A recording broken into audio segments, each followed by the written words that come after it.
Welcome to Fall Rise Give, a space where we invite you to dig into the real cause of your suffering, looking at opportunities for growth with a change in your beliefs, thoughts, and actions so you can be your true self and be inspired. Join us as we explore life's ups and downs and navigate the twists and turns, sharing stories of resilience, hope, and the transformative power of giving back.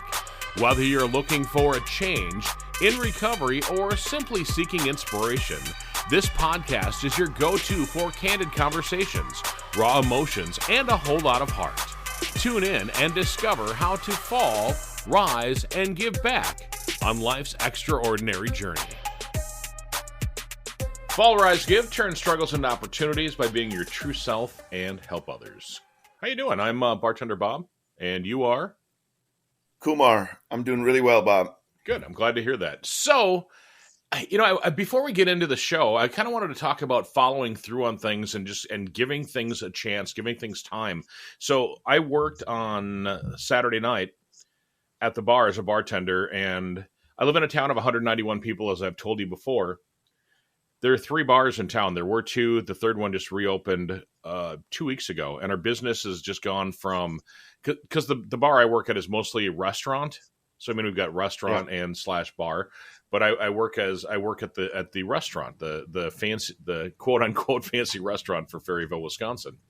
And 9 o'clock, there's no customers in the bar, 0. I started to do my cleanup. I figured I can close probably at 10:30.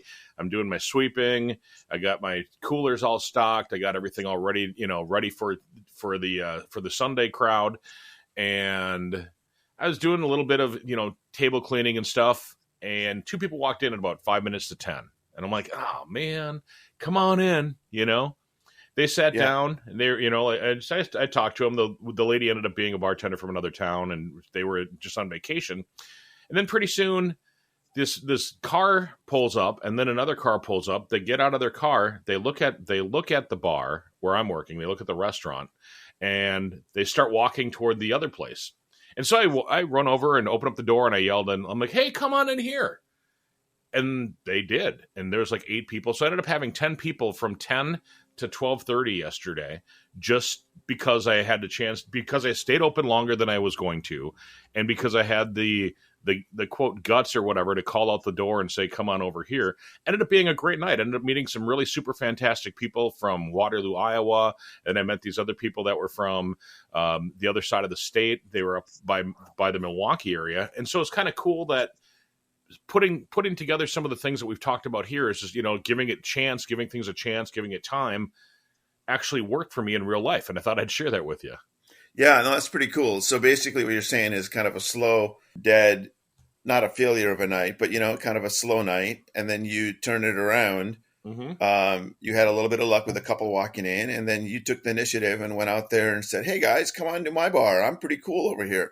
Yeah. Come and have a good time. And so it took a little bit of self-confidence, a little bit of courage, and that's all it takes. And next thing you know, we're talking about it on the show, how a little thing, little action on your part, little initiative turned into having a good night for you. And that's exactly what we're talking about. Baby steps to do little things so make a big difference in your one night. It could be a week. It could be whatever. And the cool thing is so that, like I said, there's a big group of people there. I think there was 2 people in the first group and then 8 people in the second group. And the second group, they all came in, they all ordered drinks except for one person. And I said, so you don't want anything? She goes, well, I'm the designated driver. And I said, that's fantastic. So I gave her a soda. I gave her a soda. And then we were talking a little bit longer because that's what I do when I'm working. I talk to everybody. And she ended up she's 9 months sober now, similar to you. And so we were talking a little bit about that. And I said, well, I said, the funny thing is that I have a podcast that I do with my buddy Kumar. And I kind of explained a little bit about your deal, a little bit about mine. And the 5 of the 8 of them went on their phones and liked our podcast right off the bat. So we're probably going to get a couple of new listeners, influx of people because of that. So, but the cool thing was that she said that it's not difficult for her to go into a bar because she likes the social aspect, as do you. Yeah, exactly. And I went to a dinner party last night. Same thing. I brought my own non-alcoholic beer and Diet Cokes, and people are drinking wine. Red wine was a little bit of a trigger for me because I used to love red wine. That was my drink of choice.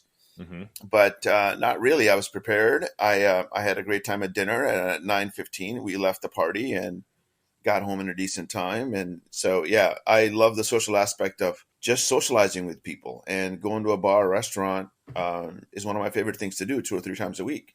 Wait, no, let's kind of parlay this into our topic, because when we brainstormed this week, we wanted to talk about guilt, shame, and vulnerability. And I mean, with you being at the dinner party and with your trigger of red wine, I mean, that put you in a vulnerable state. I mean, was that a difficult thing for you to overcome? It was a little bit.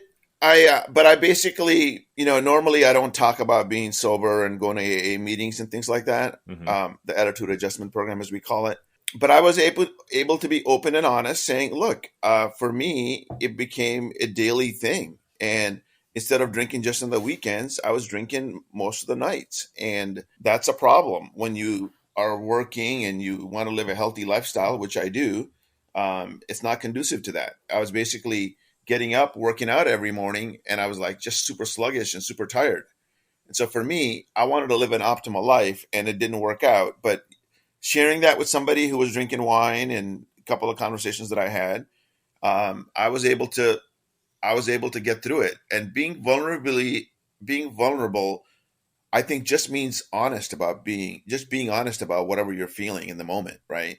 Mm-hmm. And sharing your true feelings of the situation. Like, hey, this is a triggering event for me, and it's not the easiest, but I made a different decision, and that's what I'm sticking to.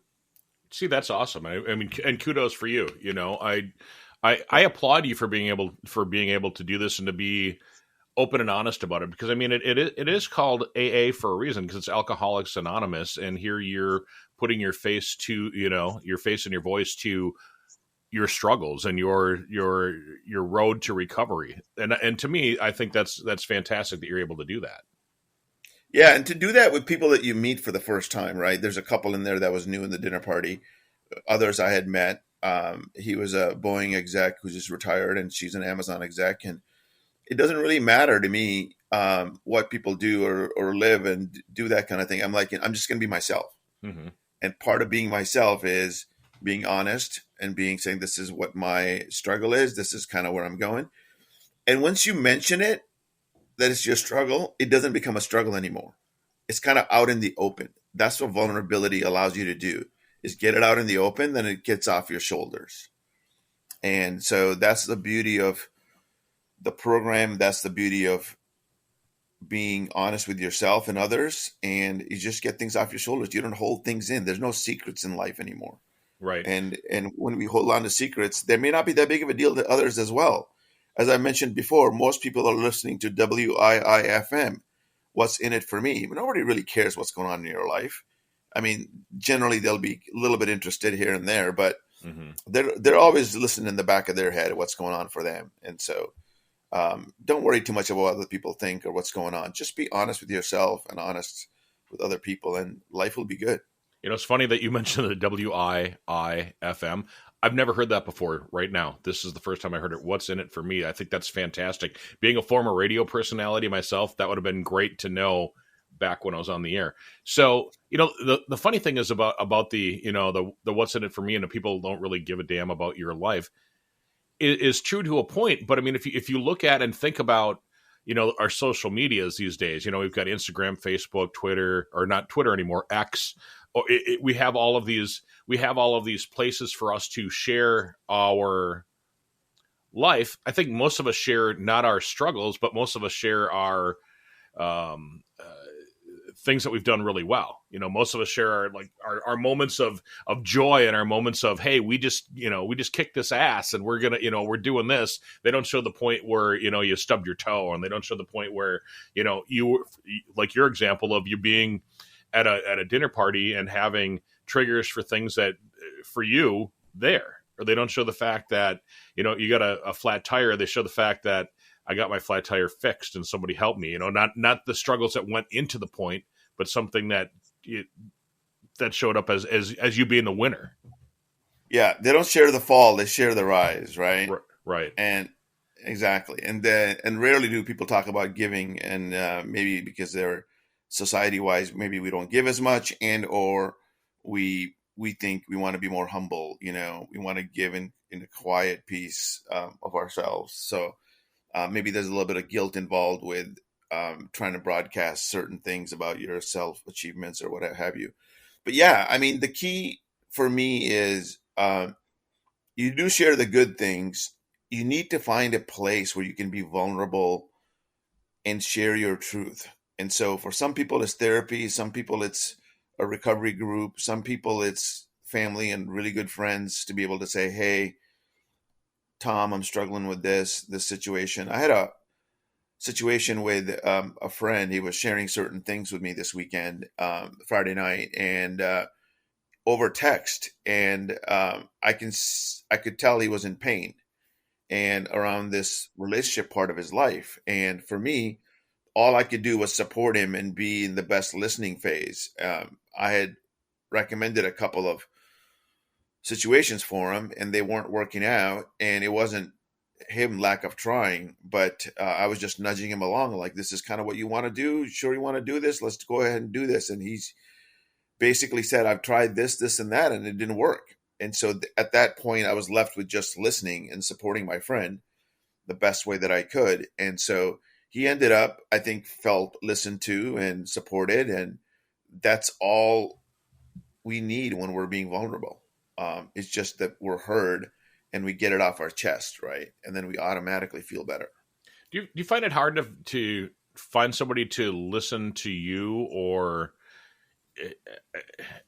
like you've got Jill, so I mean you have the opportunity there to talk with her since she's your spouse and loved one and whatnot. But I mean, besides having a spouse there and having a loved one there, is it hard for you to find somebody to say, hey, this is Kumar, I've got an issue with this and I need to talk to somebody about it? I think men have a harder time than women do. In the attitude adjustment program, they talk about pick up the phone and call someone if you're struggling with a particular situation, an emotional state or emotional event that's going on for you. If it's triggering event, it doesn't have to be just about alcohol. It could be about relationship stuff. It could be about work stuff. And so in the attitude adjustment program, they have somebody called a sponsor.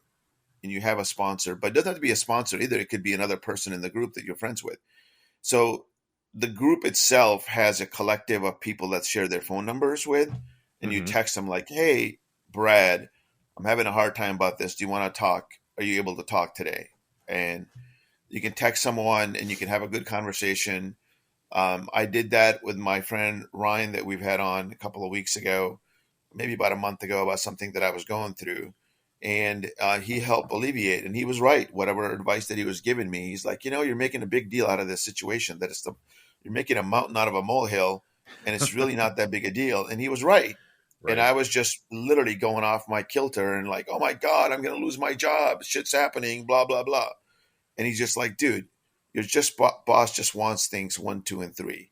He's probably got somebody else asking him for the same thing. So just give him what he needs and don't look into it bigger than what it is. And so that's what listening does. I think women have an easier time. They tend to have bonds. They talk about their feelings and their emotions and that kind of stuff more. I think men have a hard time unless they're in a program where they can be real men, either a church group. There are church groups that people do that with vulnerability. I think there's men's groups that people belong to. And then the beauty of this attitude adjustment program is that's really where people share their true feelings and then their true vulnerabilities. And everybody else kind of resonates with like, yeah, I felt the same thing. Not just about my drinking, but about my relationship or about my work situation or about my recreational activity or my, life in my life path or whatever's going on in my career. So people share all sorts of stuff. And I think that's where vulnerability really helps. And so the thing is, we keep secrets thinking nobody knows, but other people tend to know what's going on as well. And so people keep a secret around drinking a lot, especially if they're drinking alone or an addiction of some sort. And so sharing that with somebody, losing that power over you because you make such a big mountain out of this a small situation. Like nobody's perfect. Nobody's expects you to be perfect. everybody has addiction of some sort. Some people like a bag of chips, and some people like beer. Some people like ice cream every night, right? It doesn't really matter. You got to have a little bit of a vice or two. Mm-hmm. It's funny when you were talking about the mountains out of molehills. I don't know if you heard me giggle a little bit. My middle son used to say that to me all the time when they were growing up. He's like, Dad, you're making a mountain out of a molehill. And I think back on the situations where that's happened, and he was absolutely right. I think that we as humans tend to over dramatize or overthink a lot of things, and so like this little thing ends up being this huge thing that doesn't even need to be a thing at all. And that's part of the growth that I did personally, is stepping back before reacting, looking at a situation and saying, you know what, Bob, you don't need to blow up over something like that. And it's actually helped me. And you know what else, honestly, you know what else has helped? When I worked in radio, I did talk radio, and following the politics and following all the, the BS that we're going through right now with this presidential election and all the stuff, that the propaganda that's being thrown out there by both sides and the PAC groups and all this stuff, not listening to that on a daily basis. I'll tell you what, Kumar, my life is so much easier, so much better not listening to, all of that BS, if you will. Yeah, totally agree. I actually don't watch CNN or MSNBC or any of those shows, Fox News or whatever. Any of those shows I don't watch. If there's something going on, like the conventions that were going on, I watched a little bit of the highlights of the conventions and those shows. Just wanted to see kind of what the overall message was. Mm-hmm. But I get most of my news from reading certain newspapers and or certain sites. But I tend to spend most of my time on either financial news on Bloomberg or CNBC.com, and or I get my sports stuff from ESPN, and that's what I care about. That's where I spend my energy. Besides reading self-help books and books about spiritual stuff, I tend to focus my mind on and my thoughts around things that are positive, things that I want to achieve. And so you are your thoughts. You are not technically your thoughts, but your thoughts determine what your actions are.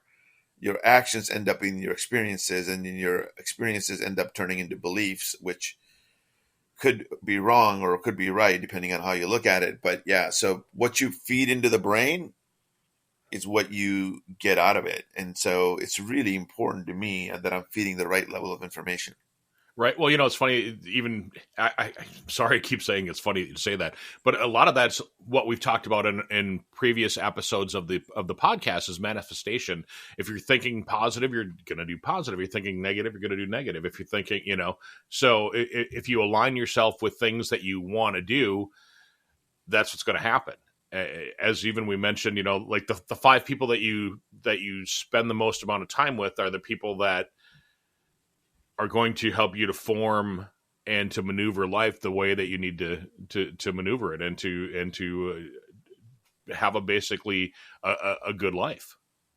Exactly. Like I think I mentioned, or we mentioned in the previous podcast, you are the average of the 5 people that you hang out with.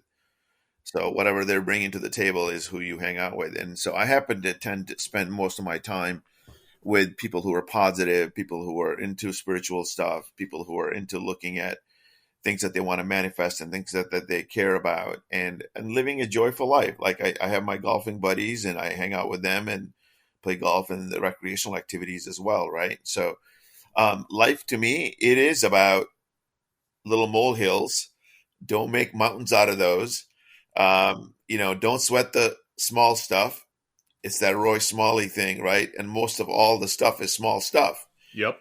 In this universe and in this life, you've got 60, 70, 80 years, and one little event in your life is not going to change your thing. Most of this stuff is small stuff. And the key is not to make a mountain out of a molehill. And so as that Roy Smalley thing, don't sweat the small stuff. And remember, most of the stuff is small stuff. It's in our life of, 60, 70, 80 years, whatever, how long we're going to live. One event in one day doesn't mean much. There's 365 more days. And I was talking to a therapist this week on a situation, and she basically was talking about how whatever stress you're going through, it isn't going to last. So the phrase "this too shall pass" came about. And so there's just certain amount of level of stress that most people have in a particular moment or what have you. That was Wednesday night. I was talking to her, and Thursday I had a pretty important big day at work. But what I did is what I could control was after I got out of that appointment, I was there talking to, I went to talk to my wife about dividing up the work for the night, family events or whatever. And then I went to work. I got on my laptop, started working away, challenging or finishing up my task. And then I got up the next morning early, went to the gym and finished my tasks. What I could control is what I did. And then I had a big meeting with my boss and everybody. And my boss goes, "Kumar, finish up whatever you're doing." And I said, "I already finished it." So that level of confidence that I brought to myself by able to take the initiative, realizing that all this stress will pass, but what I can control is what I can take action on. I took action on that night, and it's totally okay to work a couple of hours on a weeknight sometimes, as long as it's not every night, right? Then you got a problem if you're working every night and that kind of an issue. So I basically took a big event, big Thursday that I was going to have, broke it up into little pieces, turned it into a little molehill, and accomplished my task. And Thursday went by, ups and downs, and it ended up being a good day. And so that's kind of the lesson of it all. Don't make mountains out of the molehill. And also, I mean, with that way of thinking and that way of doing things, you don't have the guilt of taking away a lot of family time. You don't have the guilt of taking away time from things that you already had planned, or if you had a meeting to go to or a social event or something.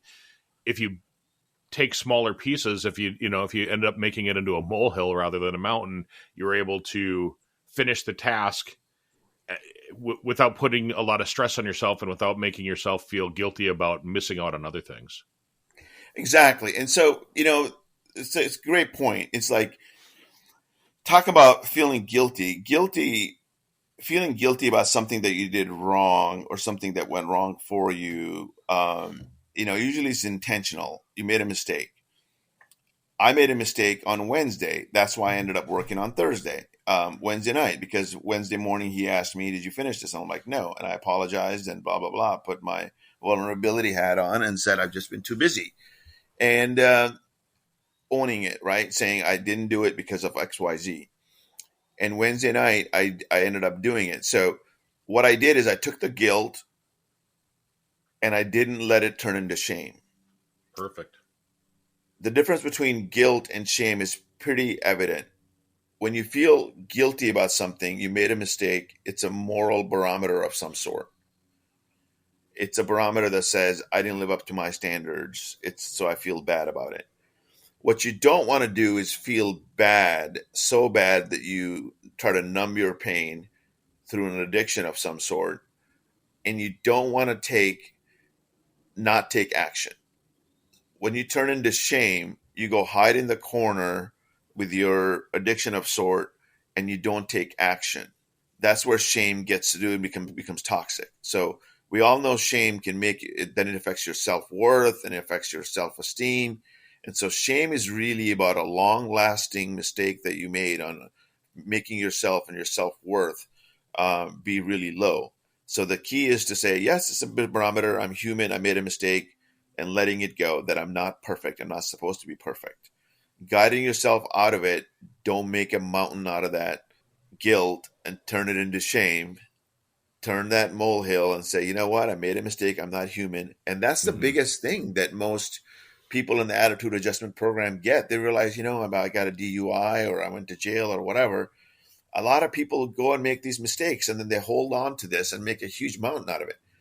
There have been tons of people. They let their life spiral out of control, which is something that you shouldn't do. The first step is take personal responsibility for something that you did, and then find out what it is you need to do in order to stop that spiral from happening. That's it. Use guilt as a barometer saying you made a mistake and you don't want to do it again. When Right. you let it turn into shame, you let it get out of control, and that's when you do certain things. I'm thinking of a guy, Michael Milliken, who was a savings and loan um, disaster. He ended up blowing up and went to jail for like 10 years. And he came back from jail. He was this big finance guy worth $1 billion or something like that. Hmm. And he came back and started this education company, and he started doing all this great work. And so here's a guy who was the top of the world, lost all of his money or lost a huge chunk of it, went to jail for like 10 years or whatever it was. It was a long time. Came back, got involved, used his brain, and realized he made a mistake and started creating this education and nonprofit type work to make the world a better place. Created the Millikan Institute. And so you can do amazing things, even if that bad of a thing that happens, that you go from the top of the world to the bottom, Hmm. and you can come back. So when you fall, you can rise. Can rise. Yeah. You can rise and you can come back, but don't let shame guide you. Don't turn mountains out of your mistakes, and just make them little molehills and just go through them. And then once you start giving away that struggle and you turn into a gift, that's when you start to see the true you. That's when you start to see joy. That guy, Michael Milliken, started giving away to society. And then he started to have a joy, and he started to be successful. He ended up being on TV again. And so all of this stuff happens in life once you start giving away your gift, whatever lesson that you learned. There are a lot of other people that have gone through similar things, and sharing your struggle with other people can really help them. By being vulnerable, you can share. By being guilty, you can figure out it was a mistake. By being shameful, you won't share if you're shameful, right? Right. That's a big thing you're shameful about. That's where, and we'll talk about the attitude adjustment program and some of the steps in it that they actually talk about. There's actually a step that you write down all of your defects or all the mistakes that you made in your life. And then the next step is actually about sharing that with another human being. So I know that you had talked about that with me offline, but yeah, we'll talk about some of the key steps there and the principles of success and principles of just And living a we'll do better, that, more and we'll do joyful that in the life. future. Yeah, we'll Yeah. do that in the future and look into something like that. I want to flip it a little bit and ask about. I know that you have Netflix because we've talked about that in the past. Have you seen the show called Love on Netflix? No, I haven't. Okay, so Monique told me about the show, and she's been out of town the last week, so I binge watched it, and it's about this nerdy guy and this kind of good looking girl, and they kind of end up getting together. She's got a lot of addiction problems. She's an alcoholic, she's a drug addict, and she's a sex and love addict, and it kind of shows how she's maneuvering her way through life, and she's finally stepped up. I'm only in season 2 right now, and there's 3 seasons, but it's showing kind of the steps of her going to meetings, and how she's letting herself be open, and letting people know about the problems that she has. But to see that as a person that has never gone through the program myself, and to hear what you've talked about and what Gabe has talked about and what some of our other guests have talked about in the past, it's interesting to have a layman's look or a layman's view of what kind of goes on. And I'm sure it's Hollywoodized, whatever, but it kind of gives me an insight to what it is that you're feeling and what it is that you're looking at. And then I also realized while watching that there's more than just the AA program. There's, there's a narcotics program. There's a sex program. There's a program for people who are loved ones of people in the Alcoholics Anonymous program called Al-Anon. So there's different programs for different types of people and different types of addictions. Yeah. Yeah. There's Overeaters Anonymous. There's lots of programs for lots of different people. There's programs for youth and teens, and that show is pretty old. I think it's over a decade old. I think it's 2016 is when it came out, so it's about 8 years old. Yeah, so it's been around for a while, and I just got around to watching it now. Yeah, she was a producer at a TV show or some sort of a show, right? Yeah, she worked for a television show or something in LA. I think it takes place in LA or somewhere in California. It was a radio program. She was a producer for a radio program. So I had the same kind of feeling because I worked as a producer and as a talk show host and whatnot. So yeah, it's a good show. It really is. So I did watch it. I did watch the first one or two. It was kind of depressing at first, but it was also kind of interesting with this nerdy guy, right? Enabling certain things and kind of doing what he was doing with his friends. And so it was a really cool show. And I think I'm glad that it gave you a little window on what actually can happen and how people struggle and still live a life that they're trying to live. Mm-hmm. And it was, I think it took place in Hollywood or something like that. It's interesting getting a window to see that there are opportunities for you to go find help, right? And so that's really kind of at some point what we want to do is to take anybody who thinks that they have a problem with an addiction, just Google the addiction and Google Anonymous or after it, and you might be able to go get help. And I'm a huge fan of Attitude Adjustment Program. A lot of newcomers go into it seeking whatever help. I think if you have an addiction with alcohol, that's the place to go. But there's all sorts of other programs out there. What you get out of it is not just the addiction, but why the addiction existed in the first place. Mm-hmm. You get to uncover that. And that's the beauty of life. That's the emotional sobriety and the spiritual sobriety of like, okay, what's really going on between those 2 years? Am I really making big mountains out of molehills? Am I living a life that I want to live? Am I just surviving, or do I want to be thriving? And so that's what some of these programs can help you do. And then reading self-help books, recovery books, all of that stuff. Then you start to look into life and start to thrive instead of just survive. And that's kind of what our podcast is all about, to give you the tools to start to thrive in life, not just survive. And so that's kind of the insight we're saying. But today's theme sounds like it's don't make mountains out of molehills. Don't let guilt turn into shame, and use vulnerability and honesty with yourself and others. Find somebody else you can share it with and go from there. Thank you for joining us on this episode of Fall Rise Give, where we explore stories of resilience, growth, and giving back. If you enjoyed today's episode, please visit our website at www.fallrisegive.com. Also, consider subscribing to our podcast on your favorite platform and leaving us a review. Your feedback helps us to continue to bring you inspiring stories. Stay tuned for our next episode, and remember, every fall is a chance to rise, and every rise is an opportunity to give.